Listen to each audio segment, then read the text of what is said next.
Hello farmers, welcome back to my channel. All of you good morning అండి. ఈ video ద్వారా Anantapuram market యొక్క prices information share చేస్తున్నాను. So ముందుగా ఈరోజు డేట్ వచ్చేసి 3వ తేదీ అండ్ సెప్టెంబర్ నెల 2025 సంవత్సరం.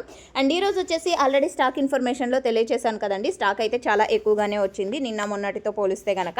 అండ్ 2,52,000 ప్లస్ బాక్సెస్ వచ్చింది. అండ్ ఈ స్టాక్కి ఇంకొక 10,000 ప్లస్ బాక్సెస్ అలా యాడ్ అయ్యి ఉంటుంది. సో ఓకే ఫ్రెండ్స్, అంటే లేట్గా జరిగే మండీల యాక్షన్కు లేట్గా స్టాక్ అనేది వస్తుందని, అందువలన యాడ్ అవుతుంది అని చెప్తున్నానండి. సో ఓకే ఫ్రెండ్స్, ఇక ఈరోజు ప్రైజెస్ ఇన్ఫర్మేషన్కి వస్తే కనుక డౌన్ అయింది అని చెప్పొచ్చండి. సో 350 రూపాయలు హైయెస్ట్ ప్రైస్ అని చెప్పొచ్చు. అతి కష్టం మీద అని కూడా చెప్తున్నారు. అంటే ఫార్మర్ ఇవ్వను అంటే ఒక బయ్యర్ వచ్చేసి ఆ విధంగా బీట్ ఇచ్చారు. అండ్ ఆ తర్వాత 330, 320, 300 ఇవన్నీ కూడా సూపర్ టాప్లో ఒక్కొక్క మండీలో ఒక్కొక్క సూపర్ టాప్. అనంతపురంలో టోటల్గా 30 మండీలు ఉన్నాయి. అండ్ అనంతపురంలో కేవలం 15 కేజీల బాక్సెస్ మాత్రమే ఉంటాయి. ఇక క్వాలిటీని బట్టి ప్రైజెస్ ఉన్నాయని అనడానికి కూడా చాలా పెద్ద భారీ మొత్తంలో ప్రైజెస్ అయితే లేవు కాబట్టి. సో అయినా కానీ అన్ని టమోటాలు కూడా క్వాలిటీలు అయితే చాలా మంచిగా ఉన్నాయండి. అన్ని మార్కెట్లో కూడా యావరేజ్ వచ్చేసి 150 రూపాయల నుంచి 300. So thank you.